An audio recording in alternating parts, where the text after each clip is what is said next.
என்னை ஆட்கொண்டவரும் நான் சேவிக்கிறவருமாகிய இயேசு கிறிஸ்துவின் இன்ப நாமத்திலே சபையார் ஒவ்வொருவருக்கும் என் அன்பின் வாழ்த்துக்களை நான் தெரிவித்துக் கொள்கிறேன். எங்களை அன்போடு கூட அழைத்து நான் ஊழியத்தை நிறைவேற்ற அன்பு ஐயாவுக்கு இயேசுவின் நாமத்தில் நன்றி தெரிவித்துக் கொள்கிறேன்.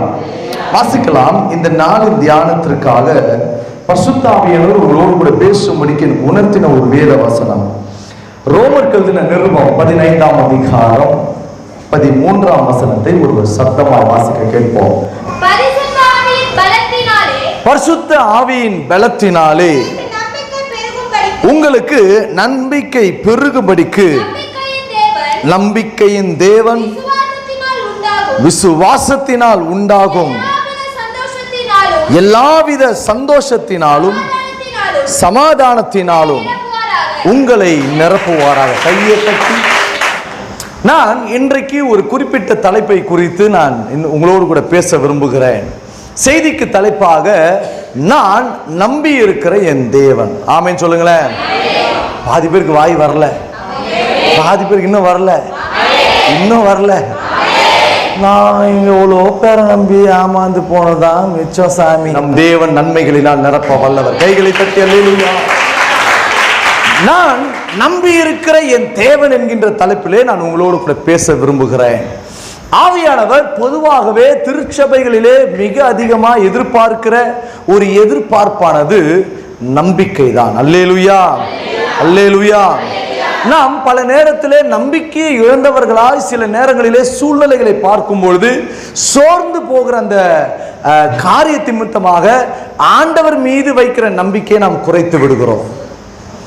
பல பேர் எங்க கிட்ட ஜெபம் பண்ண வருவாங்க, விரக்தியா சொல்லுவாங்க, பிரதர் தொலை நாளா நாங்கள் ஜெபம் பண்ணிட்டு இருக்கிறோம், ஏசப்பாக்கிறதா ஜெபம் பண்றோம், இன்னும் ஒரு அற்புதம் நடக்கல பிரதர், இன்னும் இந்த காரியங்கள் எங்களுக்கு கைக்கூடி வரல பிரதர், நம்பிட்டு இருக்கிறோம் ஆனா இன்னும் ஆண்டவர் எங்களுக்கு அந்த வாசலை திறக்கல பிரதர், ஆனா ஜெபம் பண்ணிட்டே இருக்கிறோம் பிரதர்னுவாங்க. ஆனா அவங்க சொல்ற வார்த்தையில ஒரு விஷயம் கம்மியா இருக்கிறத பார்க்க முடியும். தேவன் எப்பயோ செய்யப்படுறார் போலகுது அப்படின்னு விட்டுட்டு ஒரு ஒரு ஒரு இதுவா சொல்லிட்டு போயிடுவாங்க. ஆண்டவர் உணர்த்துவார், அவங்கள விசுவாசிக்க சொல்லுவார். நம்மளுடைய ஆவிக்குரிய வாழ்க்கையிலே நாம் மிக அதிகமாய் கவனத்தோடு கூட கடைபிடித்து வாழ வேண்டிய ஒரு வாழ்க்கை, அவர் மீது நாம் நம்பிக்கை வைக்க வேண்டியதுதான். இன்றைக்கு அநேக கிறிஸ்தவ பிள்ளைகளை நாம் பார்க்க முடிகிறது. அநேக கிறிஸ்தவ வாழ்க்கையிலே இந்த நம்பிக்கையானது தளர்ந்து போயிருக்கிறதையும், பல சூழ்நிலைகள் நமக்கு சாதகமாக அல்லாமல் பாதகமாய் மாறும் பொழுது நம்பிக்கையானது தடுமாறுகிறதையும், அதாவது உள்ள நம்பிக்கை இருக்கும் ஆனால் அந்த அந்த பிரச்சனையை பார்க்கும்போது ஒரு விதமான தடுமாற்றமும் ஒரு பயமும் அந்த நம்பிக்கையை குறைத்து போடுகிற வண்ணமாய் அது அநேகருடைய வாழ்க்கையில் வெளிப்படுகிறது. ஆனால் ஆண்டவர் உங்களை பார்த்து சொல்றாரு, என்னையே நம்பு. புரியல உங்களுக்கு? கர்த்தர் உங்களை பார்த்து சொல்றாரு, என்னையே நம்பு. அல்லேலூயா. தேவனுடைய வார்த்தையை அதிகமாக நாம் நம்ப வேண்டும். எதற்கு? ஆண்டவர் நம் மீது ஒரு நம்பிக்கை வைத்திருக்கிறார். நீங்க எப்படியோ வாழ்ந்துட்டு இருந்தீங்க, உலகத்துல ரட்சிக்கப்படுவதற்கு முன்பதே எப்படியோ வாழ்ந்துட்டு இருந்தீங்க, எதையோ வழிபட்டுட்டு இருந்தீங்க, எப்படியோ வாழ்ந்துட்டு இருந்தீங்க, எதையோ பெருமையாய் நீங்க இது நம்மளை காப்பாற்றுறோம் அப்படின்ற மாதிரிலாம் இருந்தீங்க. ஆண்டவர் எல்லாவற்றையும் அகற்றி விட்டு நானே உன்னுடைய நம்பிக்கை என்று உங்களுக்காக தேவன் வந்தார். அல்லேலூயா, அல்லேலூயா. அவரை போல ஒரு அன்புள்ள தெய்வத்தை நீங்க எங்கும் பார்க்க முடியாது. அவருக்கு நிகரானவர் அவர் ஒருவரே. எத்தனை பேர் ஆமென் சொல்றீங்க? அல்லேலூயா.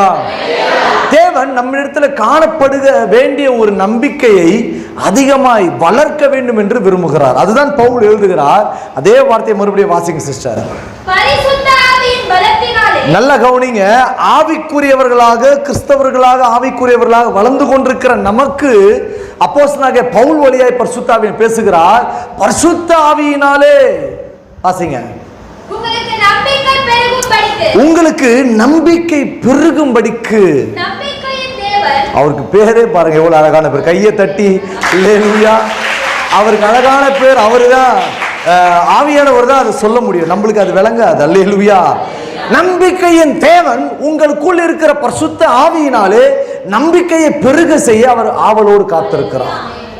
எதை குறித்து? நீங்க எதிர்பார்த்து ஆண்டவர்கிட்ட காத்துட்டு இருக்கிறீங்களோ, அந்த எதிர்பார்ப்புக்கு மேல நீங்கள் எல்லாமே செய்து முடிக்கிற தேவன் மீது உங்களுடைய முழு நம்பிக்கையையும் முழு விசுவாசத்தையும் அவர் மீது வைக்க வேண்டும் என்று ஆண்டவர் விரும்புகிறார். நமக்கு ஆண்டவர் பார்க்கிற ஒரு பார்வை ஒன்று உண்டு. நல்லா கவனிங்க. நாம பார்க்கறதெல்லாம் நான் அடிக்கடி சொல்லுவேன் செய்தியில, நமக்கெல்லாம் குருவியை விட சின்ன மூளை. ஏன்னா அந்த அளவுக்குலாம் ஆண்டவர் புரிஞ்சிக்க தெரியல நம்மளுக்கு. அவருடைய சர்வ வல்லமையை குறித்து நாம் தியானிப்போம் என்று சொன்னால் வேதம் படிக்க படிக்க தான் அந்த ஞானமே நமக்கு விளங்கும். அப்பேற்பட்ட சர்வ ஞானியை நாம் தெய்வமாய் தொழுது கொண்டிருக்கிறோம். அல்லேலூயா. ஆனால் அவர் நம்ம எப்படி பார்க்கிறார் அப்படின்னா, அவர் நம்ம கிட்ட எப்படி நம்மளுடைய விசுவாசத்தை பார்க்க வேண்டும் என்று விரும்புகிறார் என்று சொன்னால் வாசிக்கலாம். யோவானுக்கு எழுதின சுவிசேஷ புத்தகம் 20ஆம் அதிகாரத்தில் இயேசு சொல்லுவார். 29 வாசிங்க. நல்ல கவனிங்க. அதற்கு இயேசு, தோமாவே, நீ என்னை கண்டதினாலே விசுவாசிக்கிறாய். இதுதான் ஆண்டவர் உங்களை பார்த்து சொல்ற வார்த்தை. அல்லேலூயா, அல்லேலூயா. நாம் காணாத இயேசுவை 2000 வருஷத்துக்கு முன்னாடி இயேசு வாழ்ந்தார். அவருக்கு தலைமயிர் அப்படியே அழகா இருந்தது, தாடி அழகா இருந்தது, கலர் அழகா இருந்தாரு, அவருடைய அங்கி அழகா இருந்தது, அவர் அங்க போனார், இதை செஞ்சார். எல்லாமே சரித்திர பதிவுகளாக வேதம் பரிசுத்தாவியை எழுதி வைத்து கொடுத்து விட்டார். இயேசுவை பார்த்துருக்கலாம் கேட்டா பாதி பேர் என்ன சொல்வீங்க கேட்டா, பார்த்துருக்கிறேயா, ஒரு சில வடிவத்தில் பார்த்துருக்கிறேன், ஒரு போட்டோஸ்ல பார்த்துருக்கிறேன், பல ஓவியங்களில் பார்த்துக்கிறேன், இப்படிதான் பார்த்துருக்கிறேன். கிடையாது, அதெல்லாம் பொய். நாம ஏதோ ஒரு அளவுக்கு அண்டர்ஸ்டாண்ட் ஆகணுன்றதுக்காக அதெல்லாம் அப்படிலாம் பண்ணாலே தவிர இயேசுவை ஒரு நாளும் எந்த மனிதனாலும் வரைந்து காட்டவோ அல்லது சிலை ரூபமாய் காட்டவோ எந்த மனிதனாலும் முடியாது.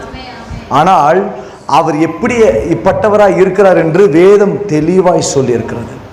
இந்த வேதத்தை நீங்க படிக்க ஆரம்பிக்கும் பொழுது அவர் எப்படிப்பட்ட அழகு உள்ளவர், எப்படிப்பட்ட சாயலில் இருக்கிறார், எப்படிப்பட்ட அலங்காரத்திலே தேவனுடைய மகிமை இருக்கிறது என்பதை எல்லாம் இந்த பரிசுத்த வேதாகம் நமக்கு சொல்லுகிறது.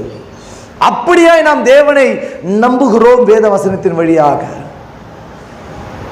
நம்ம கிட்ட காணாத ஒரு விஷயத்தை நம்ம நம்புறோம் பாருங்க, அந்த காணாதவைகளை நம்ம நம்புகிறத தான் தேவன் பெரிதாய் பார்க்கிறார். அல்லேலூயா. இன்னொரு இடத்துல எது நம்ம காணல அத பவுல் சபைக்கு எழுதி அனுப்புறார். அதையும் வாசிச்சிடலாம். 1 கொரிந்தியர் 2ஆம் அதிகாரம் 9-10. எழுதியிருக்கிறபடி தேவன் தம்மில் அன்பு கூறுகிறவர்களுக்கு ஆயத்தம் பண்ணி வைத்திருக்கிறவைகளை கண் காணவில்லை. எல்லாம் என்ன பாருங்க, இங்க என்ன சொல்றாரு அப்படின்னா, நமக்கு மரணத்துக்கு பிற்பாடு ஒரு நித்திய வாழ்வு ஒன்று உண்டு. மரணத்துக்கு முன்னாடி வாழ்ற வாழ்க்கை இப்ப நம்ம உட்காந்து விசுவாசிகளா பல கஷ்டங்களையும் பாடுகளையும் ஆசீர்வாதங்களையும் நன்மைகளையும் இழப்புகளையும் வருவாய்களையும் எல்லாவற்றையும் சந்தித்துக் கொண்டிருக்கிறோம். இது தற்காலிக வாழ்க்கை. இந்த வாழ்க்கைக்கு பிற்பாடு ஒரு வாழ்வானது மிகுந்த மகிழ்ச்சியோடு களிப்போடு சந்தோஷத்தோடு மகாராஜாவை தரிசித்துக் கொண்டே இருக்கிற ஒரு நித்திய வாழ்க்கை ஒன்று உண்டு. அந்த வாழ்க்கையில நம்ம எப்படி இருக்க போகிறோம், எப்படிப்பட்டவைகளை ஆயத்தம் பண்ணி வைத்திருக்கிறார், அது அனந்த ஞானத்திற்கு அப்பாற்பட்ட ஒரு ஞானமாய் அது இருக்கிறது. ஆனா நம்ம பார்க்கல. நரகத்தை பார்த்துருக்கீங்களா கேட்டா சொல்லுவீங்க, எங்க சாமி பஸ் வந்தா போய் பார்த்துட்டு வரலாம். பரலோகத்தை பார்த்துருக்கீங்களா, அது கூட ஒரு பிளைட் வந்தா போயிட்டு வந்துடலாம் சாமி. அப்படி கிடையாது. அதை நாம் பார்க்கவில்லை. ஆனால் வேதம் தெளிவாய் சொல்லி இருக்கிறது, நரகம் பாதாளம் என்பது ஒன்று உண்டு. அது சாத்தானுக்கும் சாத்தானுடைய தூதர்களுக்கும் அவனுக்கு கீழ்ப்படுகிற உலகத்திற்கும் வைக்கப்பட்டிருக்கிறது. அதை நம்ம நம்புறோம், பார்க்கல ஆனா நம்புறோம். அது நம்மளுக்கு தேவையில்லைனாலும் நமக்கு ஒன்று ஆயத்தமாயிட்டு இருக்குது. அது மகாராஜா இருக்கிற பரிசுத்த சியோன் சபை, சியோன் இடம். அல்லேலூயா. அந்த இடத்துக்கு நம்ம போக போறோம். அங்க எப்படி இருக்க போகுதுன்னு தெரியாது. பாட்டெல்லாம் பாடிக்கிறாங்க, வசனம்லாம் சொல்றாங்க, அவன் ஃபுல்லா தங்க வீதியா, நம்ம தொடுதெல்லாம் தங்கமா. நம்ம ஜனங்களுக்கு கீழே இருக்கிற அந்த புத்தி மேலேயும் வந்துருது. கீழேயும் தங்கத்தை வாங்கி வாங்கி சேர்த்து வைக்கிறாங்க, மேலே போனாலும் தங்கத்தில் தான் நடக்கணும். நான் ஏன் சாதா தரையில் நடக்க மாட்டோமோ? எல்லாமே ஆண்டவர் நமக்காய் வைத்திருக்கிறார். அவர் எப்படி இருக்கிறாரோ, அவர் எங்க இருக்கிறாரோ அது நமக்கு மகிமையான மேன்மையான ஆசீர்வாதமான ஒரு ஸ்தலமாய் இருக்கும். ஆனால் அதை நம் கண் காணவில்லை. இயேசு சொன்னார், நான் இங்க பூமியிலிருந்து மேலே போறேன்ப்பா, வானத்துக்கு போய் நான் பரலோகத்திற்கு போய் பிதாவின் இடத்தினுடைய வலது பார்சத்தில் உட்கார்ந்து அநேக வாசஸ்தலங்கள் தேவன் வைத்திருந்தாலும் நான் என்னை விசுவாசிக்கிற என்னுடைய பிள்ளைகளுக்காக நான் ஒரு ஸ்தலத்தை ஆயத்தம் பண்ண போகிறேன். கைகளை தட்டி அல்லேலூயா.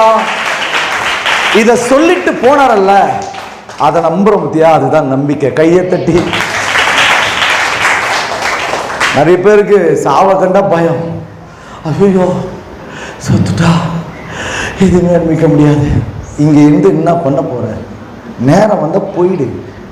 உயிரை வாங்கிக்கின்னு பாஸ்டரையும் உயிரை வாங்கிக்கின்னு, அக்கம் பக்கத்தில் இருக்கிற உயிரை வாங்கின்னு, சொந்தக்காரங்க உயிரை வாங்கிக்கின்னு இருக்கிறத விட கர்த்தர் அழைச்சாருன்னா பரலோகமே என் சொந்த, அதுதான் உண்மை. அதை விட்டு நாம் நாளெல்லாம் போகக்கூடாது. ஏசு உன கையில் வந்துட்டோம். எதுக்கு? நமக்கு ஆயத்தம் பண்ணப்பட்டவைகளை கண் காணவில்லை, காதுகள் கேட்கவில்லை. வார்த்தையை வாசிங்க பாருங்க. அது தேவன் ஆயத்தம் பண்ணி வைத்திருக்கிற அந்த நம்பிக்கைக்குரிய அந்த இடத்தை குறித்து மனுஷனோட இருதயத்தில் கூட தோன்ற முடியாத அளவுக்கு, அது கற்பனை கட்ட முடியாத அளவுக்கு மகா மேன்மையானவைகளை தேவன் ஆயத்தம் பண்ணி வைத்திருக்கிறார். அதை நம்புகிறவர்கள். அடுத்த வார்த்தை, நமக்கோ, நல்லா கவனிங்க, நமக்கோ நம்முடைய பரிசுத்த ஆவியானவர் தம்முடைய ஆவியினாலே நமக்கு வேத வசனத்தின் வழியாக, அல்லது சில பேருக்கு ஆவிக்குள்ளாகிற அல்லது ஆவியினால் நடத்தப்படுகிற அந்த வெளிப்பாட்டின் வழியாக தேவன் ரகசியங்களை வெளிப்படுத்துகிறாராம். கைகளை தட்டி அல்லேலூயா.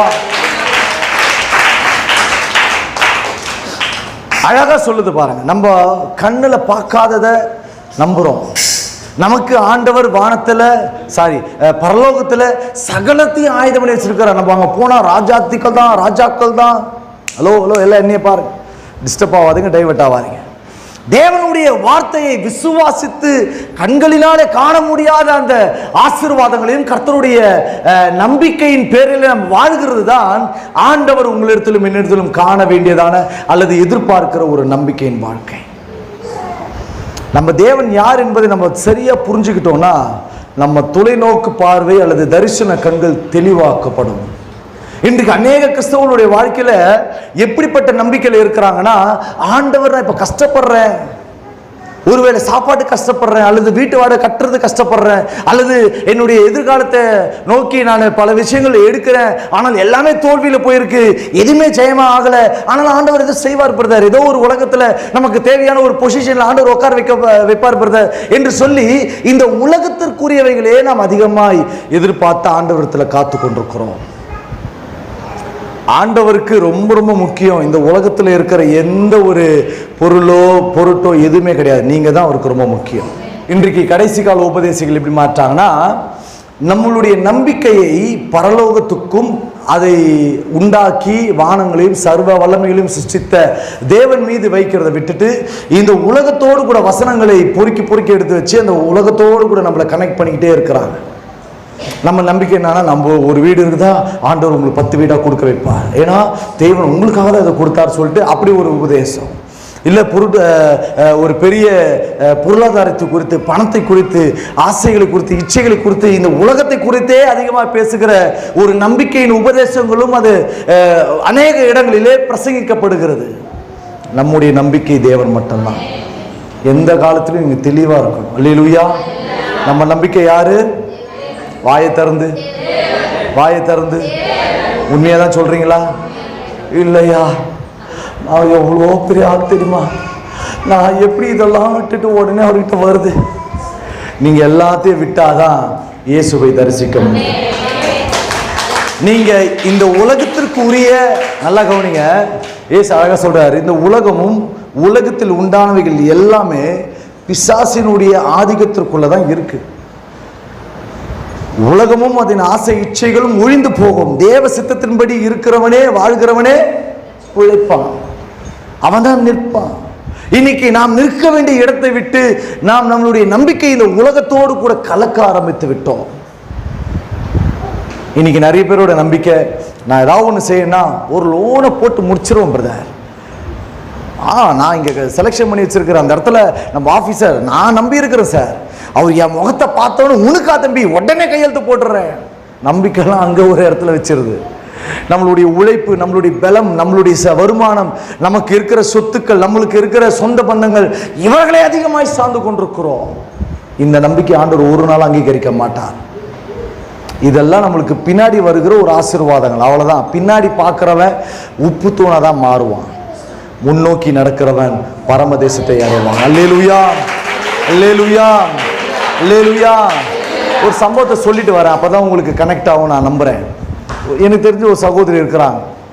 அந்த அம்மா பார்த்தீங்கன்னா சண்டே கிறிஸ்டியன். என்னது, பாதி பேருக்கு வாய் வரல. நாங்களே அப்படி தான் இருக்கிறோம், திடீர்னு உண்மையெல்லாம் சொன்னா எப்படி நாங்கள் வாயில சொல்றது? சொல்லுங்க, சண்டே கிறிஸ்டியன் சொல்லுங்க. ஆமா, அவங்கள 2வது வாரம் சண்டே கிறிஸ்டியன். அதுவும் 2வது வாரம்னா ஒரு சில சபைகளில் 2வது வாரம் தான் திருவிருந்து இருக்கும், ஒரு சில சபையில் முதல் வாரம் இருக்கும். அந்தம்மா வந்துட்டு அந்த வார கிறிஸ்டின்.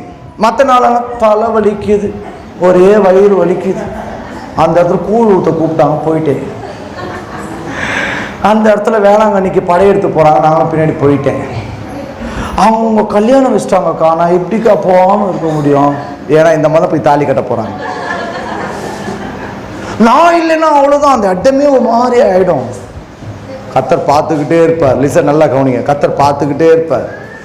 அவருக்குரிய கணத்தை நீங்கள் கொடுக்காம தவிர்த்துக்கிட்டே இருக்கிறீங்க. அவர் மேலே இருக்கிற நம்பிக்கை கொஞ்சம் அப்படியே போயிட்டு இருக்குன்னா, எங்கே எவ்வளோ தூரம் வண்டி போயிட்டே இருக்கும், எங்கே பெட்ரோல் காலியாகி நிற்குமோ அது அவங்களுக்கே தெரியாது. திடீர்னு ஒரு நாள் பிஸ்டக்காய் நிற்கும். என்னான்னு கேட்டால், தெரிலக்கா நல்லா தான் இந்த திடீர்னு படுத்துட்டேங்க்கா. படுக்க வச்சதுக்கு ஸ்தோத்திரம் சொல்லு, இல்லைன்னா அழைத்துக்கிடுவார். சில நேரத்தில் சில மனிதர்களை பிரியப்படுத்த, மனிதர்களுக்காக தங்களுடைய ஆவியாத்மா சரீரத்தை அவர்களுக்காகவே செலுத்துவார்கள். மனிதர்களை மேன்மையாய் பேசுவார்கள், மனிதர்களை மதிக்கிற என்ற பெயர்ல கர்த்தரை கனவீனப்படுத்துவாங்க. நல்லா தெரியும். வேத வசனத்தை திருச்சபை போதிக்கிறது, ஊழியர்கள் போதிக்கிறார்கள். எதுக்காக போதிக்கிறாங்க? லிசன், என்ன கவனிங்க. எதுக்காக போதிக்கிறாங்க? நீங்கள் ஒவ்வொரு நாளும் வசனத்தினாலே மறுரூபம் அடைந்து கிறிஸ்துவினுடைய சாயலுக்கு ஒப்பான சாயலுக்குள் மாறி திடீரென்று தேவனுடைய வருகை வரும் பொழுது சபை எடுத்துக்கொள்ளப்படும். திடீர்னு கர்த்தர் எடுக்க போறாரு, தம்முடைய பிள்ளைகளை எடுத்துக்கொள்ள போறாரு, தான் மேல நம்பிக்கையா இருக்கிறவங்களை எடுத்துக்க போறாருனா கூட, அப்படியா இவ்வளோ சுத்த விட்டு எப்படி நான் மேலே போறது? என் பிள்ளைங்களுக்கு இப்போ கல்யாணம் கூட அலையா, குழந்தை குட்டி கூட அதுக்குள்ளே போயிடணுமா? எப்போ வேணா நடக்கும், திடீர்னு சடுதியா நடக்கும். நாம நம்மளுடைய ஆத்மாவில் விழிப்புள்ளவர்களாக இருக்கிற பட்சத்தில், தேவன் மீது வைத்திருக்கிற நம்பிக்கையின் பட்சத்தில் நம்மை தேவன் அவருடைய வருகையில் எடுத்துக்கொள்ளுவான். கையை தட்டி பரலோக ராஜாவுக்கு அல்லேலூயா. நாம் நம்பி இருக்கிற தேவன் நமக்கு ஆயத்தம் பண்ணி இருக்கிற இந்த மகா மேன்மையான ஆவிக்குரியவர்களை இன்னும் நம்மளுடைய கண்கள் காணவில்லை. ஏதோ ஒன்று ஆண்டவர் செய்து கொண்டிருக்கிறார் உங்களுடைய பேரிலே. உங்களுக்காக பரலோகத்தில் இருக்கிற சகல மேன்மைகளையும் உங்களுடைய பேரை சொல்லி தேவன் ஆயத்தம் பண்ணி கொண்டிருக்கிறார். அதை நம்மளால் அறிந்து கொள்ள முடியாது. நம்ம இந்த உலகத்தில் டெக்னாலஜியும் பொருளாதாரத்தையும் வருமானத்தையும் செழிப்புகளையும் எல்லா விதமான சௌகரியத்தையும் நம்ம அனுபவிக்கிறதுனால பரலோகத்தை குறித்ததான சிந்தை அநேகருடைய வாழ்க்கையில குறைந்திருக்கிறது. நல்லா கவனிங்க.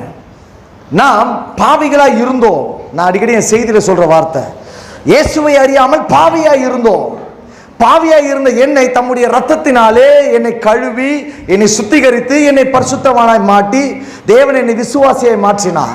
விசுவாசியாய் மாற்றப்பட்ட நான் அடுத்தது அநேகருக்கு தெரியப்படும்படிக்கு ஆண்டவர் என்னை கிறிஸ்தவனாய் வைத்து விட்டார். 3வது ஸ்டேஜ். லிசன், நல்லா கவனிங்க. இந்த கிறிஸ்தவ வாழ்க்கையிலே அநேகர் முடங்கி நின்று விடுகிறோம். அநேகர் இந்த கிறிஸ்தவ வாழ்க்கையில் வருகிற ஆசீர்வாதங்களையும் மேன்மைகளையும் தேவன் உயர்த்துகிற அல்லது கொடுக்கிற சகல விதமான ஐஸ்வர்யங்களையும் பார்க்கும் பொழுது ஒரு தேக்க நிலையிலே அடுத்த நிலைமைக்கு நாம் போகாமல் கிறிஸ்தவர்களாகவே நாம் நின்று விடுகிறோம். ஆனா அடுத்தது ஒரு ஸ்டேஜ் இருக்கு.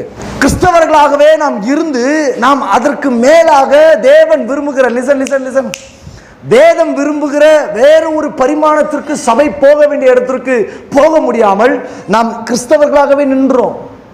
நல்ல காஸ்ட்லியான ஆடம்பரமான ஆடைகளை அணிகிறோம். ஆடம்பரமான வாழ்க்கையில தேவன் நம்மை உயர்த்தி வைத்திருக்கிறார். நல்ல வண்டி இருக்குது, கார் இருக்குது, வீடு இருக்குது, சொத்து சுகம் இருக்குது, மரியாதை இருக்குது, பதவி இருக்குது, பேர் இருக்குது, பட்டங்கள் இருக்குது. எல்லாமே இந்த கிறிஸ்தவ வாழ்க்கையிலே நாம் பார்க்கிறதுனாலே அதுக்கு அடுத்த போக வேண்டிய ஒரு ஸ்தானத்திற்கு போக விடாமல் இந்த கிறிஸ்தவ வாழ்க்கையிலேயே நாம் தேக்க நிலையில் நின்று விடுகிறோம். அப்ப இதுக்கப்புறம் என்னையா இருக்கு? அதுதான் ஆவிக்குரிய வாழ்க்கை. எத்தனை பேருக்கு நான் சொல்றது விளங்குது? இன்றைக்கு அநேகருடைய வாழ்க்கையில நீங்களாம் கிறிஸ்தவங்களா தான் இருக்கிறீங்க. வருஷத்துக்கு ஒரு முறை கிறிஸ்தவங்களா புது துணி போட்டுங்கன்னு பல உயிரை கொலை பண்ணி கிறிஸ்துமஸ் கொண்டாடுறீங்க. ஈஸ்டர் வந்தால் ஒரு செலிப்ரேஷன், துக்க நாள், துக்க கஞ்செல்லாம் குடிச்சு அப்படியே ஓடுறீங்க. நீங்கள் கிறிஸ்தவங்களா இருக்கிறீங்க. அடுத்த ஸ்டேஜ் ஒன்று இருக்கு, அதுதான் தேவனை அறிகிற அறிவின் எல்லை. நான் சொல்லுகிறது கிறிஸ்தவத்துக்கு தாண்டி, இந்த மதம் என்கின்ற இந்த சடங்காச்சாரத்தை தாண்டி ஒரு ஆவிக்குரிய ஒரு உன்னத நிலை இருக்கிறது. அந்த நிலைக்கு நீங்க வந்தீங்கன்னா தான் தேவன் யார் என்பதை அறிந்து கொள்ள முடியும். அவர் மீது வைக்கிற நம்பிக்கையினுடைய பரிபூர்ணத்தை நீங்கள் பார்க்க முடியும். கைகளை தட்டி அல்லேலூயா. இல்லைன்னா அது நீங்க போலனா இந்த இடத்துலயே செய்தி கேட்டு உக்காண்டிருப்பீங்க. வந்து நல்லா காமெடியா பண்ணார்ல, ஒரு பேசுனதெல்லாம் ஜாலியா இருந்ததுல, டைம் பாஸ் நல்லா ஆச்சுல, என்னென்னோ பேசினா இருக்கும். ஆனா அந்த நடுவில் அது ஒன்று சொன்னார் பாரு, அதுதான் சூப்பர். கிறிஸ்தவனாவே இருக்கிற பேர் கிறிஸ்தவனா, உங்களுக்கும் ஆண்டவரை அறியாத மக்களுக்கும் நடுநிலையாய் மதங்களாய் ரிலிஜியஸாவே நம்ம நின்றுறோம். தேவன் மதத்தை ஸ்தாபிக்க வரவில்லை. நம்மளுடைய உள்ளான மனுஷன் பரிபூர்ணப்பட்டு ஆவியிலே பலனடைந்து பரிசுத்த ஆவியினுடைய ஆவியோட நிறைவோடு கூட அவன் வளர்ந்து வளர்ந்து வளர்ந்து தேவன் ஆயத்தம் பண்ணி வைத்திருக்கிற காணாதவைகளை நோக்கி, தேவன் ஆயத்தம் பண்ணி வைத்திருக்கிறதான எல்லா நம்பிக்கையை நோக்கி ஒவ்வொரு நாளும் தொடருகிறவன் தான் ஆவிக்குரிய கிறிஸ்தவன். இந்த உலகம் நம்மளுக்கு வழங்கி இருக்கிற பேர் கிறிஸ்தவங்க, நாம் அதுலயே இருந்துடுறோம். அதுக்கு மேல ஒரு வாழ்க்கிறது ஆவிக்குரிய கிறிஸ்தவர்கள். அந்த எல்லைக்கு வரீங்களா? ஹலோ, கதையா நாங்கள் இதுதான் நல்ல செப்பரேட்டா எங்களுக்கு இருக்குதையா, என் இடத்த நான் தான் பிடிச்சி உக்காந்துக்கிறேன், இதுல இருந்து ஏன் ஏறி நான் அங்க வரணும்? நீங்கள் வந்துதான் ஆகணும். இல்லைன்னா வருகைன்னு ஒன்று வரும். கண் இமைக்கிற நேரத்தில் ஒரு நொடி பொழுதுல சபையானது எடுத்துக்கொள்ளப்படுகிற ஒரு காரியம் ஒன்று இருக்கிறதாக வேதம் சொல்லுகிறது. எடுத்துக்கொள்ளப்படுதல் சொல்லிட்டு வேதத்தில் பதிவு செய்திருக்கிறது.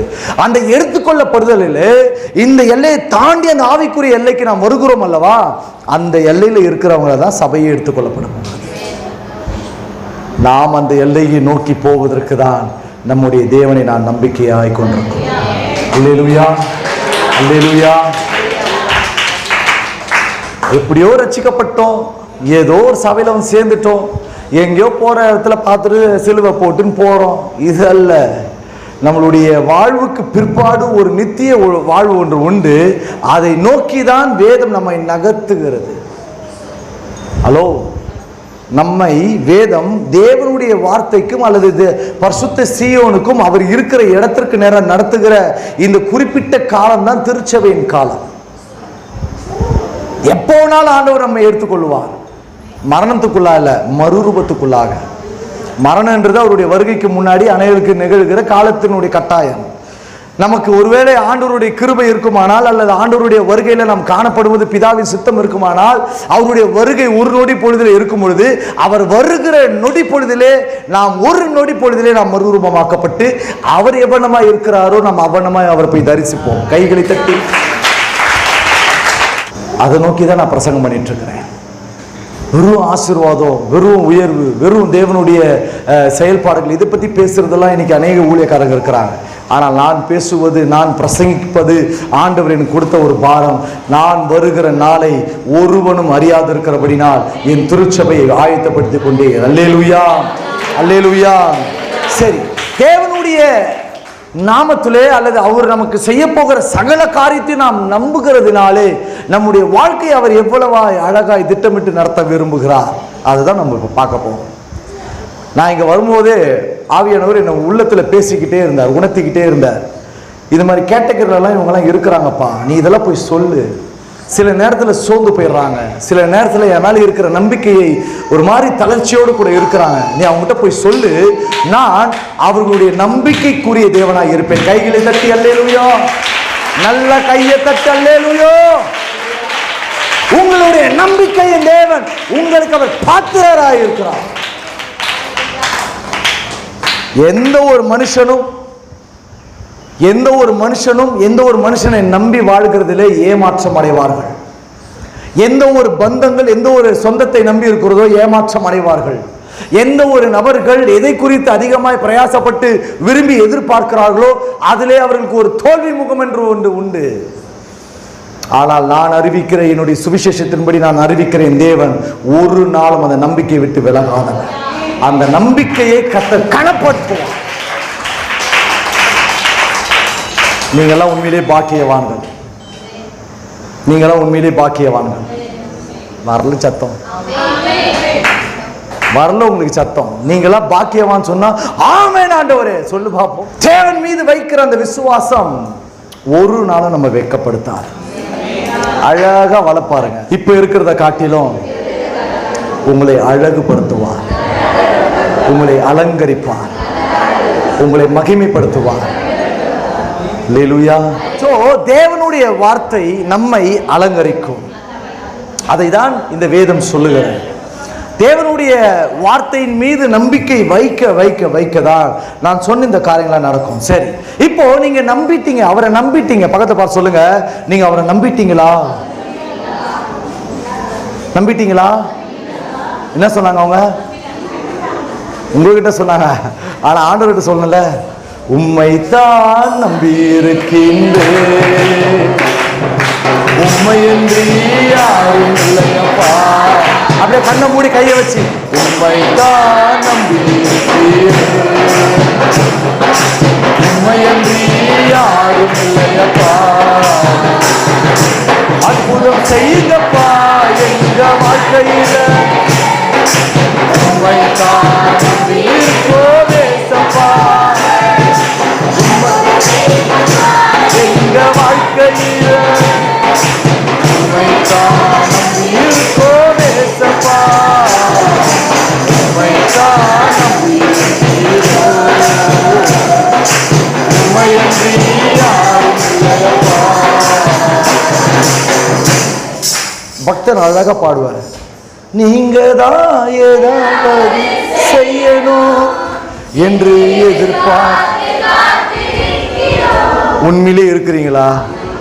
பாதி பேர் பீஸ் போன பல்பு. ஒரு பிரச்சனை வச்சமே ஆட்டம் காண்ற விசுவாசினா நம்ம தான். ஆமா, அவர்கிட்ட சொல்லி சொல்லி என்னதான் அவர் கேட்டார், இருக்கிறாரோ இல்லையோ, ஏதோ ஒன்று செய்யறதுக்காக அவர் வரணும்ல. எவ்வளோ வாச மாட்டேன், எவ்வளோ சோ மாட்டேன், பாஸ்ட் கூட தலையை பிடிச்சி ஆட்டம் ஆட்டம் ஆட்டிட்டாரு, எதுவுமே அசையல. என்னதான்? கவலைப்படாதீங்க, எதிர்பார்க்கிற ஒரு நல்ல முடிவை ஆண்டவர்.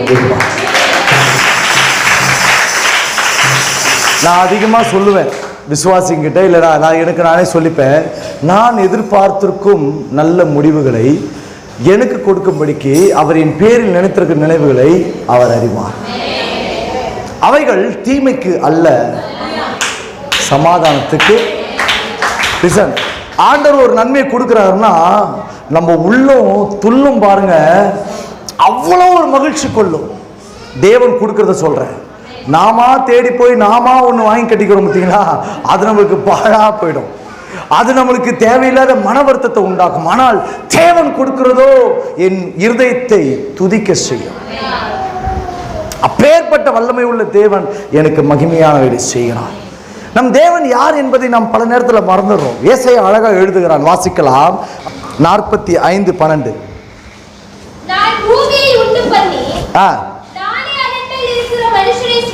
ஹலோ, நம்ம இருக்கிற இந்த பூமி, இந்த திருச்சபை, நம்ம வாழ்ற இந்த உலகம் யார் உண்டு பண்ணினார்? தேவன் உண்டு பண்ணினார். வாசிங்க.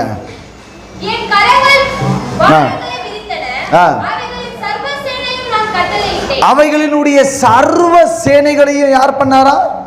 அவர் தான் உண்டாக்கி கட்டளையிட்டாராம். அப்படி 40ஆம் அதிகாரத்தில் 12ஆம் வசனம் ரொம்ப முக்கியமான வசனம். அவர் யார் என்பதை குறித்து, அவருடைய வல்லமை குறித்து வேதம் சொல்லுகிறது. 40:12. மீதி பேர் என்னை பாருங்க, சிஸ்டமேட்டா வாசிக்கிட்டோம். இந்த பூமியில இருக்கிற முழு கடலுடைய நீருடைய தண்ணி அளவு இருக்கல்லவோ, இதெல்லாம் என்னை பாருங்க. மீதி பேர் என்னை பாருங்க சிஸ்டர், எழுதிட்டு என்னை பாருங்க. இந்த பூமியினுடைய முழு தண்ணீரும், பூமியில் இருக்கிற எந்த இடத்துல, அது பனிப்பாறையா இருக்கட்டும், கடல் தண்ணியா இருக்கட்டும், உள்ள தண்ணியா கூட இருக்கட்டும், எல்லா முழு தண்ணீரையும் வாசிங்க சிஸ்டர். தன்னுடைய கைப்பிடிக்குள்ளாக வைத்திருக்கிறவர் தான் சர்வ வல்லவர். கைகளை தட்டி அல்லேலூயா, அல்லேலூயா. அடுத்த வார்த்தை அழகா வரும் பாருங்க, வாசிங்க. நல்லா கவனிங்க. யூதர்களுடைய எண்ணங்கள், அதாவது நம்பிக்கை அப்படின்னா, லிசன் பாருங்க, யூதர்களுடைய நம்பிக்கை கிட்டத்தட்ட 7 வானங்கள் இருக்கிறதாக அவர்கள் நம்புகிறார்கள். யூதர்களுடைய நம்பிக்கையை சொல்றேன். இஸ்ரேலர் தேவனுடைய சர்வ வல்லமையை தியானிக்கும் பொழுது அவர்கள் எண்ணிக்கொள்ளுகிற அல்லது நம்புகிற ஒரு எண்ணம் என்னன்னா, ஆண்டவர் 7 வானங்களுக்கு மேலாக வானங்களை உண்டாக்கி வைத்திருக்கிறார் நம்புறாங்க. ஆனால் பவுல் அப்போஸ்தலன் ஆவிக்குள்ளாகும் பொழுது அவன் தேவனுடைய பரதேசிக்குள்ளாக சில ஆவிக்குரிய ரகசியங்களை பார்க்கும் பொழுது அவன் 3ஆம் வானம் வரைக்கும் தான் அவன் சொல்லுகிறான். எத்தனை பேருக்கு நான் சொல்றது விளங்குது? யூதர்களுடைய வழக்கம், அவனும் யூதன் தான், ஆகிலும் அவன் ஆவிக்குள்ளாக்கப்படுகிற பொழுது சில ரகசியங்களை ஆண்டவர் வெளிப்படுத்துகிறார். 3ஆம் வானம் வரைக்கும் நான் எடுத்துக்கொள்ளப்பட்டேன், அங்கு இப்படிப்பட்ட காரியங்களை நான் தரிசித்தேன் என்று சொல்லி அவனுடைய நிருபத்தில் அவர் எழுதுகிறார். எத்தனை வானங்கள் இருந்தாலும் அந்த வானங்களை தன்னுடைய கையோட விரல் ஜான் அளவாய் பார்க்கிறார். கைகளை தட்டி. எத்தனைக்கு பேர் புரியுது? அடுத்த வார்த்தை வாசிங்க சிஸ்டர்.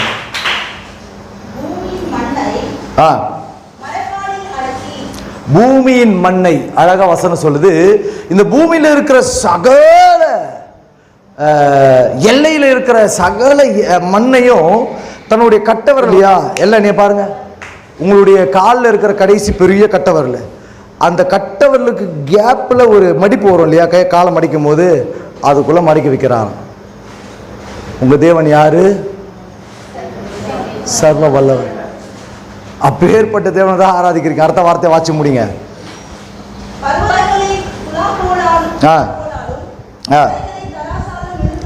மலைகளை தராசாலம் நிறுத்தத்தக்கவர் யார் அப்படின்னா என்ன அர்த்தம்னா, பூமியில இருக்கிற சகல மலைகளையும் பர்வதங்களையும் குன்றுகளையும் தன்னுடைய கைகளில் இருக்கிற தராசுக்குள்ள நிறுத்தி சும்மா அப்படி வேடிக்கை பார்க்கறான்.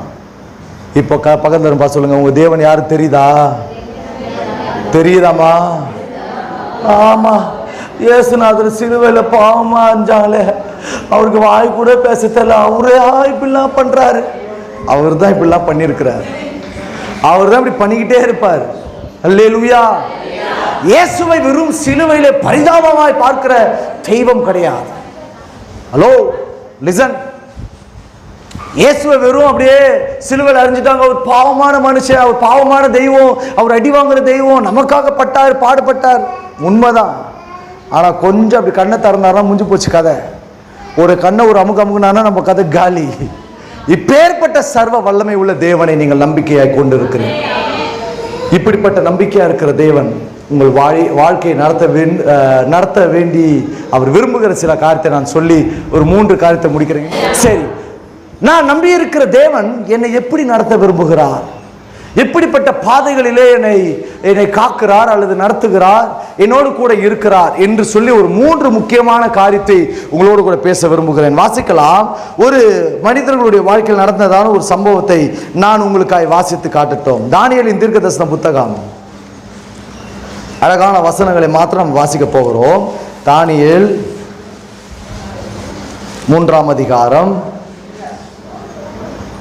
17-18 தெரிந்த வசனம் தான், வாசிங்க.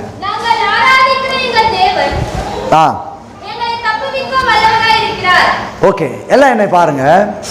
நாங்கள் ஆராதிக்கிற தேவன், அதாவது அவரை தொழுது கொள்ளுகிற பிள்ளைகளுடைய தேவன், அவர்களை எல்லா சூழ்நிலைகளிலும் அவர் தப்புவிப்பாரா? 3 விதமான தப்புவித்தலை நான் உங்களுக்கு காட்டுகிறேன். நான் தேவனை ஆராதிக்கிற தேவனுடைய பிள்ளைகளுடைய வாழ்க்கையில் அவர் சகலவற்றிலும் இருந்து நம்பிக்கைக்குரியவராய் இருந்து அவர் நடத்த விரும்புகிறார். இந்த ஷாத்ராக், மேஷாக், ஆபேத்நேகோ என்பவர்களை குறித்ததான வேத சரித்திரம் தெளிவாய் சொல்லுகிறது. மகா பாபிலோனுடைய ராஜாவாகிய நேபுகாத்நேச்சார் ஒரு பெரிய சிலையை உண்டாக்கி இப்ப அதை வணங்கணும்னு சொல்லிட்டான். ஒரே சட்டம் தான். அவன் அரசாண்ட பல நாடுகளுக்கும் போகிறது. பிரதான மந்திரிகள் எல்லாம் வந்து அந்த சிலையை, மகா உயரமா இருக்கிற சிலையை வணங்கினோம், எல்லாரும் வந்து தாழ வேணும்னு சொல்லிட்டு ஒரு கட்டளை போடுகிறான். அந்த ஒரு சட்டத்தினாலே எல்லாரும் வந்து விழுறாங்க. நல்லா கவனிங்க. தேவனுக்கென்று வைராகியம் கொண்டு தேவன் மீது நம்பிக்கை கொண்டிருக்கிற ஒவ்வொரு மனிதனுக்கும் தேவன் நம்பிக்கைக்குரியவராய் இருக்கிறார். இந்த ஷாத்ராக் மேஷாக் ஆபேத்நேகோவோட வாழ்க்கையில ஒரு வைராகியமான நம்பிக்கை இருந்தது. எங்கள் தேவத்தை தவிர வேற எந்த ஒரு காரியத்திலும், தேவனை தவிர எந்த ஒரு காரியத்திலும் நாங்கள் கீழ்ப்படிய முடியாது. என்ன ஆபத்து வந்து தெரியுமா? கீழ் வசனம் வாசிங்க சிஸ்டர். ராஜாவின் கட்டளை கடுமையாக இருந்தபடியாலும் சூரியன் மிகவும் சூடாக்கப்பட்டிருந்தபடியாலும் அக்கினி ஜுவாலையானது ஷாத்ராக் மேஷாக் ஆபேத்நேகோ என்பவர்களை தூக்கிக் கொண்டு போன புருஷரை கொன்று போட்டது. எத்தனை மடங்கு இருந்தது? வேதம் தெளிவாய் சொல்லுது, ஷாத்ராக் மேஷாக் ஆபேத்நேகோ கொல்லும்படிக்கு அவர்கள் வணங்கல, தேவனை அவர்கள் ஏற்றுக்கொள்ளல, அவன் வைத்த அந்த பொற்சிலையை அவங்க வணக்கலன்னோடனே இப்போ ராஜாவுக்கு கடும் கோபம் ஏறுகிறது. அந்த கோபத்தினுடைய வெளிப்பாடுதான் அவனுடைய சாம்பல் கூட மீறக்கூடாது என்பதற்காய் வைக்கப்பட்ட அக்கினி சூளை 7 மடங்கு எரிய வைக்கிறான். 1 மடங்கு என்பது 1000 டன்னுக்கு சமம். அவ்வளோ அக்கினி உஷ்ணமா இருக்கும். அந்த 7 மடங்கு என்பது 7000 டன் அளவுக்கு அந்த கோபம் வெளிப்படும் பொழுது அவங்களை கட்டி தூக்கிட்டு போறாங்க இல்லையா, அவர்களுடைய சரீரம் கிட்ட போறதுக்கு முன்னாடியே எரிய ஆரம்பிச்சு. அவ்வளோ அந்த அனல் உஷ்ணம். திடீரென்று அவர்களை அந்த அக்கினி சூளையில போடுகிறார்கள். போட அவர்களை கொன்று போடும்படிக்கு கொண்டு போகப்பட்டவர்களே இருந்து போகிறார்கள். உள்ள விழுந்தவங்களுடைய நிலை எப்படி இருக்கும் பாருங்க. அவங்களுக்கு நல்லா தெரியும். அதுதான் அந்த வார்த்தையை அங்கே வாச்சாங்க, நாங்கள் ஆராதிக்கிற தேவன். அர்த்த வார்த்தை நல்லா கவனிங்க. அவன் தெளிவாக சொல்றான், அவங்களுக்கு ஏதோ ஒரு நம்பிக்கை இருக்குது. நாம தேவனுக்கு முன்பதாக வைத்திருக்கிற அந்த வைராகியத்தை நாம் அக்கினியின் வைராகியமாய் வைத்திருப்போமே என்று சொன்னால் எந்த அக்கினி ஜுவாலையும் நம்மை பற்றாது. அல்லேலூயா. சக்கா தாராபா லா ஷிந்தரா தாரா பாகாசா. தேவனுடைய அக்கினியை நான் ஆவியிலே உணர்கிறேன். வார்த்தையில எழும்புகிற அந்த அக்கினியை நான் பார்க்கிறேன். சிலருடைய ஆவிக்குரிய வாழ்க்கையிலே இந்த அக்கினியானது பற்றி எறி ஆண்டவர் விரும்புகிறார். அதாவது தேவன் மீது வைக்கிறதான அந்த அன்பின் வைராக்கியம் உங்களுக்குள்ளிருந்து மெல்ல மெல்ல அது எழும்ப ஆரம்பிக்கும் பொழுது, ஒரு கையளவு மேகமாய் உங்களிலிருந்து வெளிப்பட ஆரம்பிக்கும் பொழுது, எப்பேற்பட்ட சூழ்நிலைகளிலும் ஆண்டவர் எரிகிற அக்கினி சூளை நடுவாக எப்பேற்பட்ட ஆபத்துக்கள் நடுவிலும் கர்த்தர் உங்களோடு கூட இருந்து உங்களை காப்பாற்ற நடத்த வல்லவராயிருக்கிறார். அல்லேலூயா. 7 மடங்கு அக்கினி சூளை கீழே போடுறாங்க. போடப்பட்டவன் எரிந்து போகிறான், ஆனால் போடுவித்தவர்களோ, வாசிங்க சிஸ்டர் அடுத்த வசனம் 23 24 வாசிங்க. நல்ல கவனிங்க, அவங்களுடைய வைராகியத்தினுடைய வாஞ்சையை பாருங்க, வாசிங்க. அந்த 3 புருஷர்களும் கட்டப்பட்டவர்களாய் அக்கினி சூளையின் நடுவிலே விழுந்தார்கள். நல்ல கவனிங்க. அப்பொழுது அவர்களுக்கு கட்டளையிட்ட ராஜா பிரமித்து ஏதோ ஒன்று பார்க்கிறான். லிசன், போட்டுட்டாங்க, தூரத்துல பார்த்துட்டு இருக்கிறான். என்னோ ஒன்று உள்ள தெரியுது, ஏதோ ஒரு சாயல் தெரியுது. நம்ம 3 பேர் தானே போட்டோம், வேற ஏதோ ஒன்று தெரியுது. கீழே போடப்பட்டவன் வேற மாதிரி தெரிகிறானே என்று கண்களிலே அவன் பார்த்து பிரமித்தவனாய் அருகாமையில ஓடுகிறான். வார்த்தை சொல்லுகிறது, அர்த்த வார்த்தை பாருங்க. ராஜாவோட சிங்காசனத்தில் ராஜா சட்டம் ஏந்துக்க முடியாது. லிசன், தேவனுடைய வார்த்தை சொல்லுகிறது, அவன் தீவிரமாய் எழுந்து ஓடுகிறான். தீவிரமாய் ஓடுகிறான். ஒரு ராஜா எழுந்தாருன்னா அந்த இடம் எப்படி பதட்டமாக யோசிச்சிருக்கிறீங்களா? உங்களுக்கு புரியுதா சொல்றேன். நம்மளுடைய பிரதம மந்திரி நிற்கிறார். அவர் திடீர்னு ஓடினார்னா கூட இருக்கிறவங்களுடைய அந்த பாதுகாப்பு காரியம் எப்படி இருக்கும் யோசிச்சிருக்கீங்களா? ஒரு பதட்டமாயிடுவாங்க. ஏதோ ஒன்று நடந்துச்சுன்னு சொல்லிட்டு ஒரு பதட்டம் அடைவாங்க. அந்த பதட்டம் தேவன் அவளோடு கூட இருக்கிறதை இவர்களுக்கு உண்டாக்கினார். அல்லேலூயா, அல்லேலூயா. அக்கினி சூளையை அவன் பார்த்த உடனே அவன் பிரமிக்கிறான். ஏதோ ஒன்று பார்க்கிறோமே, 3 பேர் அல்லவோ நாம் பார்த்தோம், 3 பேரை தான் நம்ம போட்டோம், ஏதோ ஒன்று உள்ள தெரியுது. பிரமித்து உடனே அவன் எழுந்து, அதே வார்த்தையை வாசிச்சு, தீவிரமாய் எழுந்து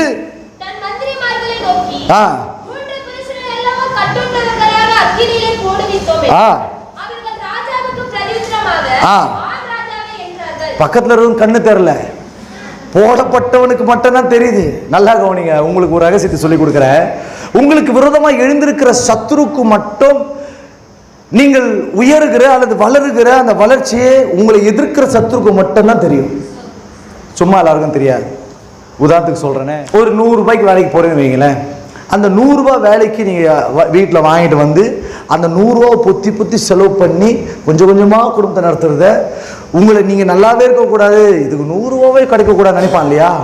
அவன் கண்ணுக்கு எப்படிமா தெரியும்? நீங்கள் பொத்தி பொத்தி செய்வீங்க, தேவனுடைய நாமத்துக்கு மகிமையாக வாழ்வீங்க. அந்த 100 ரூபாவை தேவன் உங்களுக்கு ஆயிரங்களாய் வைத்து நடத்துகிறது போல உங்களால் உணர முடியும். அக்கம் பக்கத்தில் நம்ம நேசிக்கிறவங்களுக்கு அந்த 100 ரூபா வாங்கி ஏதோ பாவம் கஷ்டப்பட்டு போகுது, ஏதோ ஆண்டவர் போஷிக்கிறன்னு போயிடுவாங்க. ஆனால் உங்களை விரோதிக்கிற மாதிரியே இருப்பான் பாருங்க. நீங்கள் தொட்டா குத்தம், பார்த்தா குத்தம், போனா குத்தம், செஞ்சா குத்தம், இதுக்கு வளரவே கூடாது, இதுக்கு விளங்கவே கூடாது, இதுக்கு வாழவே கூடாதுன்னு நினைக்கிறான் பத்தியா? அவன் கண்ணுக்கு மட்டும் கர்த்தர் நடத்துறது ஆயிரங்களாய் தெரியும். கைகளை தட்டி அல்லேலூயா. இப்போ ராஜாவுக்கு ஒரு பார்வை, 3 பேரை தானே போட்டோம். அவன் சொல்றான், ஆமா சாமி. அவனுக்கு கண்ணு தெரியல, ஏன்னா அவன் பினாமியா, அவனுக்கு ஒண்ணுமே தெரியல. ஆமா சாமி, 3 பேர் தான் போட்டோம். இல்லையே, வேற ஏதோ நடக்குது. கீழ் வசனம் வாசிங்க. 4 பேர் விடுதலையாய் அக்கினியிலே உலாவி நடக்கிறதை நான் காண்கிறேன். கண்ணை திறந்துட்டார்னு அர்த்தம். அல்லேலூயா, அல்லேலூயா. நான் தீர்க்க தரிசனமாய் உங்களை பார்த்து சொல்லுகிறேன், யார் யாரெல்லாம் உங்களை விரோதித்து, உங்களை பழித்து, உங்களை அழிக்க வேண்டும் என்று எண்ணம் கொண்டு தீவிரமாய் செயல்பட்டார்களோ அவர்கள் கண்களை தேவன் திறந்து உங்களோடு கூட வழி நடத்துகிற அல்லது நீங்கள் நம்பிக்கையா இருக்கிற உங்கள் தேவனை அவர்கள் காண்பார்கள். ஆமென் சொல்லி பெற்றுக் கொள்ளுங்கள். அல்லேலூயா. உங்களை விரோதிக்கிற அநேக கண்களுக்கு முன்பதாக தேவன் இருக்கிறார் என்பதை காண்பார்கள். சொல்லுவாங்க, இந்த லேடியோட கர்த்தர் இருக்கிறாருமா, அது போற சபையில ஏதோ ஒன்று நடக்குது, அது ஏதோ கர்த்தர் ஏதோ கடவுளை நம்பி போயிடுச்சு, கடவுள் கூடவே இருக்கிறத நான் பார்க்கிறேன். எப்படி போச்சு தெரியுமா?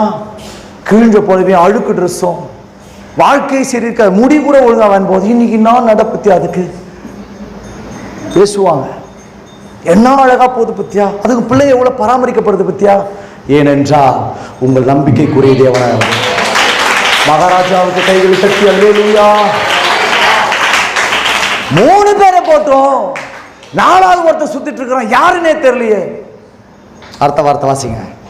அவர்களுக்கு ஒரு சேதமும் இல்லை, ஆளின் சாயல் தேவபுத்திரனுக்கு ஒப்பாயிருக்கிறது என்றார். அந்த அக்கினி சூளையின் நடுவிலே, கடுமையான தண்டனைக்கு நடுவிலே, இந்த மோசமான ஆபத்துக்களுக்கு நடுவிலே தேவன் அவரோடு கூட உலாவி அவருடைய அக்கினியின் பாதையிலும் தேவன் ஆகியிருந்தார். கைகளை தட்டி மகாராஜாவுக்கு அல்லேலூயா. இதைதான் நான் உங்களுக்கு சொல்றேன், நீங்க நம்பி இருக்கிற தேவன் உங்களுக்கு எதிராய் வருகிற அக்கினி சூளை போன்ற கடும் கோபமான ஆபத்துகளிலும் இருந்து ஆண்டவர் உங்களோடு கூட இருந்து உங்களை தப்புவிப்பார். இதுதான் நீங்க நம்பி இருக்கிற தேவன் உங்களை எந்த காரியத்தை தப்பி வைக்கிறதுக்கு ஒரு அடையாளம். உங்க கண்ணு பார்க்காது, அவங்களுக்கு தெரியாது. சாத்ராக் மேஷாக் ஆபேத்நேகோ எப்படியோ நம்ம தப்பிச்சிருவோம், இல்லைன்னா ராஜாவுக்கு ஒரு மனமாற்றம் வந்துடும், இல்லைன்னா விட்டுருவாரு, இல்லைன்னா மிஞ்சி போனா சாகடிப்பாரு. எதுவா இருந்தாலும் கர்த்தரை விட்டு பின்வாங்க மாட்டேன் தெளிவா இருந்தாங்க.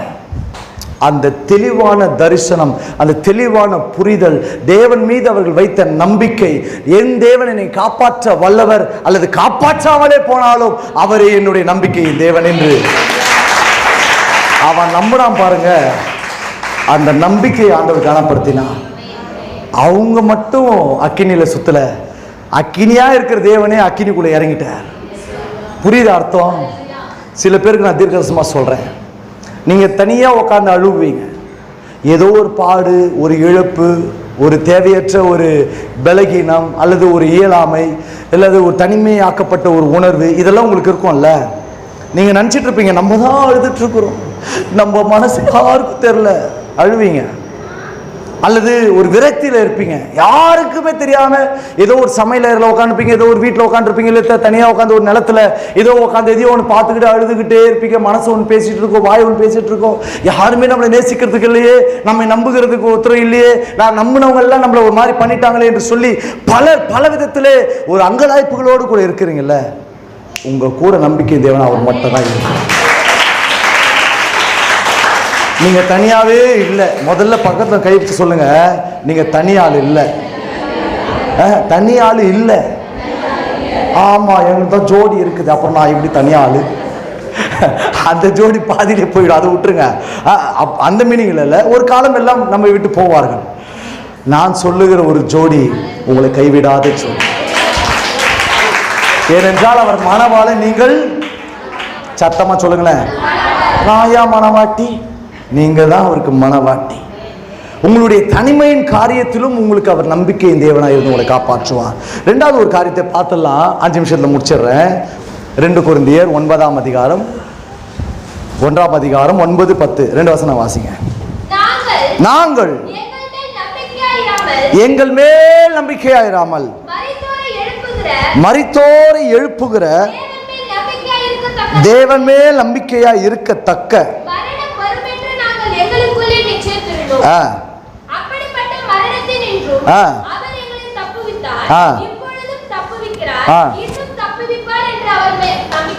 அவர் மீது நம்பிக்கை. அல்லேலூயா. எவ்வளவு அழகான வார்த்தை பாருங்க. பவுலை ஆண்டவர் பயன்படுத்தின விதங்களே ரொம்ப வித்தியாசம். மற்ற அப்போஸ்தலரை பற்றி நமக்கு அதிகமாய் வேதம் பதிவு செய்யவில்லை, அவர் நிருபங்களாக எழுதிட்டு போயிட்டாங்க. ஆனால் அப்போஸ்தலர் 9ஆம் அதிகாரத்திலிருந்தே சவுலாய் உள்ள வருகிறவரை தேவன் பவுலாய் மாற்றி 28 அதிகாரங்களிலும் ஆண்டவர் பவுலோடுவே டிராவல் ஆவார். ஷபாலா தாராபா கரபா. தேவனுடைய வல்லமை நான் பார்க்கிறேன். இங்கு அநேகரை பல ஆபத்துகள் இருந்து தப்புவித்திருக்கிறார். ரபாக்கா குருதி ஷல்பாலா தாரா கரா. இன்னமும் உங்களை தப்புவிக்க அவர் உங்களோடு கூட இருக்கிறார். கைகளை கட்டி ஆமென் என்று ஆமோதித்து தேவனுக்கு மகிமை செலுத்தி போ. பல மரண கண்ணிகள் அநேகருடைய வாழ்க்கையில வந்தது. பல மரண கண்ணிகள் போகும் பொழுது மரண கண்ணிகள் பின்தொடர்ந்தது. நாம் நன்றாக இருக்கக்கூடாது என்பதற்காக அநேக பொல்லாத சத்துருக்களினால் எழுந்ததான பல விக்கிரகத்தினுடைய வல்லமைகள் நம்மை பின்தொடர்ந்தது. தற்கொலையின் ஆவிகள் நம்மை பின்தொடர்ந்தது. நம்மளுடைய குடும்பங்களிலே நாம் ரட்சிக்கப்படுவதற்கு முன்பதாக நாம் செய்ததான பல அசுத்த கிரியைகள் நம்மை தேவனுக்குள்ளாக நெருங்கி விடாதபடிக்கு, நம்மை தடை செய்யும்படிக்கு அவைகள் நம்மை போராட நினைத்த அனைத்து கண்ணிகளிலும் இருந்து தேவன் நம்மை தப்புவித்து வந்தார். அல்லேலூயா, அல்லேலூயா. நம் தேவன் நம்முடைய நம்பிக்கைக்கு பாத்திரமாய் இருக்கிறார். ஒவ்வொரு விஷயத்திலும் நம்மளை தப்பு வைக்கிறாருங்க. நல்லா கவனிங்க. உங்களுக்கு நான் எளிமையாக சொல்லி புரிய வைக்கிறேன். கொரோனா வந்தது. நான் நேசித்த ஒரு சில நபர்களை நான் இழந்தேன். ஆக்கிலும் என்னை அவர் இழக்கவில்லை. அதை தான் உங்களை பார்த்து ஆண்டவர் சொல்றேன். அநேகரை நீங்க பார்த்தவங்க இழந்திருக்கலாம், அல்லது நீங்கள் நேசித்தவர்களை நீங்கள் இழந்திருக்கலாம். உங்களை ஆண்டவர் இழக்காதபடிக்கு உங்களை பாதுகாப்பு. அல்லேலூயா, அல்லேலூயா. பல மரண கண்ணிகள் நமக்கு விரோதமாக எழும்பி வரும்பொழுதெல்லாம் நமக்கு ஒரு கேடகமாக நிற்கிறவர் இயேசு ஒருவரே. அல்லேலூயா, அல்லேலூயா. கேடகம் நீரே, மகிமையும் நீரே. கேடகம் நீரே, மகிமையும் நீரே. தலை மீற செய்பவர் நீரே, தலை மீற செய்பவர் நீரே. கேடகம் நீரே, மகிமையும் நீரே. கேடகம் நீரே, மகிமையும் நீரே. தலை மீற. அப்படியே கண்ணை மூடி ஆண்டவரை பார்த்து சொல்லலாம்.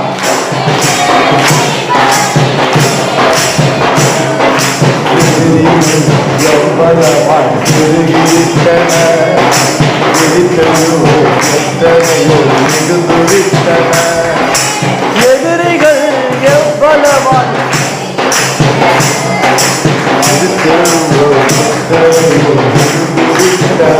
ஆனாலும் சோர்ந்து போவதில்லை. சொல்லுங்க. ஓஹோ, சோர்ந்து போவதில்லை, கலக்கம் அடைவதில்லை. கர்த்தர் என்னை தேற்றுகிறீர். உண்மையை சொல்லுங்க ஆண்டவரை பார்த்து. ஓஹோ, கேடகம் நீரே, மகிமையும் நீரே. ஆமென். தலை மீற செய்பவர் நீரே.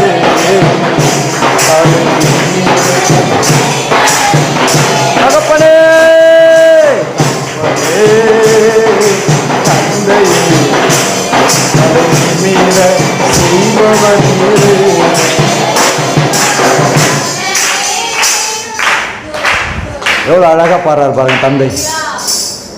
எதிரிகள் எவ்வளவாய் பெருகிவிட்டன, எதிர்த்தெழுவோர் எத்தனையோ மிகுந்து விட்டன, ஆனாலும் சோர்ந்து போவதில்லை, கலக்கம் அடைவதில்லை, கர்த்தர் என்னை தாங்குகிறீர். இதாங்க ஆண்டவர். எப்பவுமே உங்களை உங்க மேலேயே கண்ணை வச்சுட்டு உங்களை தப்பிப்பதற்காகவே நடத்துவார். சங்கீதம் 32:8 மட்டும் வாசிங்க சீக்கிரமா. சங்கீதம் 32:8 சீக்கிரம், தெரிஞ்ச வசனம் முடிச்சிடலாம். நல்லா கவனிங்க விசுவாசியே, ஆண்டவர் உங்களை எவ்வளவு கண்ணோக்கமா இருக்கிறார் என்பதை சங்கீதக்காரன் தீர்க்க தரிசனமாக எழுதுகிறான். நான் உனக்கு போதித்து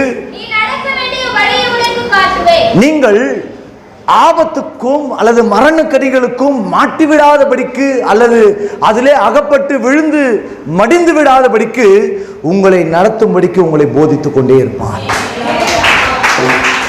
உங்களால உணர முடியும். நீங்க ஆவியில இருந்தீங்கன்னா நீங்கள் செய்ய போகிற காரியத்திலே தேவனுடைய உணர்த்துதல் வெளிப்படும். ஆவியிலே ஆண்டவர் வெளிப்படுவார், ஆவியிலே உணர்த்தி பேசுவார். போகும்பொழுதே கண்களுக்கு பிரத்யட்சமாய் வசனங்களை காட்டுவார். அல்லது ஆவியிலே தேவனுடைய சத்தம் ஜெயத்துணியாய் உள்ளத்திலிருந்து பீரிட்டு வெளிவந்து சத்தமானது போதித்து பேசும். ஏனென்றால் அவர் உங்களை எந்த கண்ணிக்கும் உங்களை சிக்காதபடிக்கு தப்புவிப்பதற்காக. கைகளை தட்டி அல்லேலூயா. மரணம் வரும் என்று நான் நம்பி இருந்தது உண்மைதான். அழிந்து போய் விடுவோமோ, ஏன்னா கடல்ல பிரயாணப்பட்டு இருக்கிறான், கப்பல் உடைஞ்சிச்சு, பலத்த சேதம், கப்பல் உடைஞ்சி தான் கூட பிரயாணப்பட்டவங்க எல்லாம் இப்ப கடல்ல முழுகிற நிலைமைக்கு வந்துட்டாங்க. ஆனாலும் கர்த்தர் அவனுக்கு முன்னதாகவே சொன்ன வார்த்தை தான், பவுலே திட மனசா இரு, கப்பல் உடையந்தான், பிரச்சனை வருந்தான், போராட்டம் வருந்தான், ஆனால் என் நாமத்துக்காக நீ படுகிற பிரயாசத்தை நான் வெளியே காண்பிக்கிற ஒரு நாள் வரும், அந்த நாளுக்காகவே உன்னை நான் தப்புவிப்பேன். சில பேருடைய ஆவியில நான் பார்க்கிறேன், சில பேருடைய சரீரத்தில் பார்க்க சில பலகீனங்கள் இருக்கிறது. அந்த பலகீனம் சில பேருடைய ஆத்மாவிலே உள்ளுணர்வு சொல்லுது, நம்ம சித்துருவோமோ. நீங்க சாக மாட்டீங்க, பக்கத்தில் கைப்பிடிச்சு சொல்லுங்க, நீங்க சாக மாட்டீங்க. பக்கத்தில் இருக்கு பார்த்து பேசுங்க, அப்பதான் அது நடக்கும். நீங்க சாக மாட்டீங்க. உங்களை குறித்ததான தீர்க்க தரிசனங்கள், நான் சொல்றது அப்படியே சொல்லுங்க, உங்களை குறித்ததான தீர்க்க தரிசனங்கள், தரிசனங்கள், அழைப்புகள், வெளிப்பாடுகள், வாக்குத்தத்தங்கள், வசனங்கள் பூரணமாய் நிறைவேறி மகிமைக்குள்ளதான் தேவன் இருப்பார். அது வரைக்கும் எந்த சீக்காலியோ தன்னை பார்த்து சொல்லிங்கன்னா நான் சோக்காலிங்க, அல்லேலூயா அல்லேலூயா. எங்க ஊர் பாஷை அது. சீக்காலியில் எப்படி இருக்கணும், நாங்க சோக்காலிங்க. பார்க்கறதுக்கே பயில்வா அப்படியே காத்தடிச்ச பொத்துன்னு ஊழ்ற மாதிரி இருப்பார். அவர் நடப்பார், நான் இல்லைங்க, நான் பயங்கரமான ஸ்ட்ரென்த்துங்கன்னுவார். அந்த மாதிரி தேவன் உங்களுடைய ஆத்துமாவை திடகாத்திரமாய் காத்து நடத்துவார். ஏன்னா நீங்க நம்பி இருக்கிற தேவன் உங்களை தப்புவிக்க வந்தார். மரணத்தின் கண்ணிகளோ அல்லது வியாதியின் கஷ்டங்களோ அல்லது நோய்களோ தீராத சாப கிரியைகளோ எங்களை பின்தொடர்ந்து கொண்டே இருக்கு பிரதர். அது ஒரு விதமான மன அழுத்தத்தை உண்டாக்கி கொண்டே இருக்கிறது. நாங்கள் ஏதாகிலும் ஆகி விடுவோமோ, அல்லது நாங்கள் விழுந்து போய் விடுவோமோ, அல்லது ஏதோ ஒன்று நடந்து விடுவோம் என்று சில நேரத்தில் ஒரு ஐயப்பாடு வருகிறது. ஐயா கவலைப்படாதீங்க, நீங்கள் நம்பி இருக்கிற தேவன் உங்களை தப்புவிக்க வல்லவர். அதே வசனத்தை மறுபடியும் அழகா வாசிங்க, நல்லா கவனிங்க. பவுல் சொல்றாரு, அப்படிப்பட்ட மரணத்தினின்றும் அப்பொழுது தப்புவித்தார். எல்லாம் நீ பாருங்க, நம்மளுக்கும் சில நேரத்தில் சில ஆபத்துக்கள், விபத்துக்கள், வியாதி, வருத்தம் ஏதோ ஒண்ணு வந்து அப்படியே சாக போற மாதிரி வந்து நம்மளை அப்படி தூக்கிட்டு இருப்பார் ஆண்டவர். ஆமாவா இல்லையா? அப்ப தப்புவிச்சாரா? சரி, அடுத்த வார்த்தை சொல்லுது, இப்பொழுதும் இந்த நிமிஷத்துக்கும் மறுபடியும் நம்ம அதுல விழுந்து விடக்கூடாது என்பதற்காக, அல்லது அதுல விழுந்து நாம் அகப்பட்டு விடக்கூடாது என்பதற்காக இப்பொழுதும் தப்புவிக்கிறார். அடுத்த வார்த்தை, கையை தட்டி வாங்கிக் கொள்ள. அல்லேலூயா. அன்றைக்கு நான் தப்புவிக்கப்பட்டேன், இன்றைக்கு நான் தப்புவிக்கப்படுகிறேன், இன்னமும் நான் தப்புவிக்கப்படுகிறேன். இதுதான் நம்பிக்கை. உங்கள் ஆண்டவர் உங்க மேல வச்சிருக்கிற ஒரே ஒரு நம்பிக்கை, நான் உன்னை அன்னைக்கு காப்பாத்தினால இன்னைக்கு விட்டுருவேனா? விட மாட்டேன். இன்னைக்கு காப்பாத்தினேன், இன்னைக்கு காப்பாத்தினால அன்னைக்கு காப்பாத்தின மாதிரி இன்னைக்கு காப்பாத்தினால, அப்ப அன்னைக்கு காப்பாத்தின மாதிரி இன்னைக்கு காப்பாத்துவேன், இதுக்கப்புறம் உன்னை காப்பாற்றுவேன். இதுதான் தேவன் நம்மிடத்துல எதிர்பார்க்கிற நம்பிக்கை. அவருடைய உங்களுடைய நம்பிக்கைக்கு அவர் பாத்திரமாய் நடந்து கொள்ளுகிற ஒரு வாக்குத்தத்தம். இனி உங்க வாழ்க்கையில ஒன்னே ஒன்று தெளிவா இருக்கும். அக்கினி சூளையே வந்து நம்மளை எரிக்க வந்தாலும் என் கூட சேர்ந்து ஜாலியாக டான்ஸ் ஆகி சுத்தின்னு தான் இருப்பார். என்னை கைவிட மாட்டார். நான் போகிற எல்லா அழுகையின் பாதையிலும் லிசன் லிசன் லிசன் லிசன் நான் போகிற அழுகையின் பாதையில என் கூட, நான் அழுகிற இடத்துல என் கூடவே இருக்கிறவர் அவர் தான். நான் கைவிடப்பட்டு கதறும் பொழுதெல்லாம் என் கூடவே இருக்கிறவர் அவர் தான். என்னுடைய நம்பிக்கையும் என்னுடைய அன்பும் பலர் புரிந்து கொள்ளாமல் என்னை தூஷிக்கும் பொழுது, என்னை உதறிவிடும் பொழுது, என்னை கைவிடாமல் என்னை காப்பாற்றி நடத்து என்னோடு கூட இருப்பவரும் அவர் தான். அக்கினி சூழலிலும் என் கூட இருப்பாரு.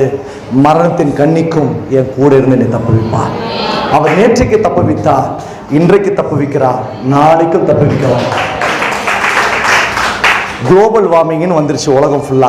லிசன், முக்கியமான விஷயம், கால பருவநிலை, கால மாற்றங்கள். இதுக்கப்புறம் அழிவுகள்லாம் வந்து தான் இருக்கும். சயின்ஸாக தான் நான் சொல்கிறேன். அழிவுகள்லாம் வந்து தான், அது மட்டும் வரும், அது மட்டும் போகும். நீங்கள் நம்பி இருக்கிற தேவனை முழுசாக சார்ந்துட்டீங்கன்னா, நான் பேசி முடிச்சிடுறேன், நீங்கள் முழுசாக சார்ந்துட்டீங்கன்னா, என் நம்பிக்கையின் தேவன் நீர் என்னை கைவிட மாட்டீர், எங்களை காப்பாற்றுவேன் என்ற நம்பிக்கையில் நீங்கள் இருந்தீங்கன்னா, அந்த நம்பிக்கை அவர் கனப்படுத்தி எப்பேற்பட்ட அழிவுகள் வந்தாலும் சரி, எப்பேற்பட்ட பாதிப்புகள் வந்தாலும் சரி, பஞ்சங்களோ கொள்ளை நோய்களோ அல்லது உலக போரோ எது வந்தாலும் சரி, உங்களை ஒவ்வொரு நாளும் காப்பாற்றி நடத்துகிற ஒரு தேவனை உங்களோடு இருப்பார். கைகளை தட்டி. ஆனால் ஒன்று, நான் நம்பி இருக்கிறவர் இன்னார் என்பதை அறிவேன். அந்த அறிவுக்கு நீங்க வந்துட்டீங்கன்னா உங்கள் வாழ்க்கை தேவனால் ஆஸ்வதிக்கப்படும். அது வேண்டும்.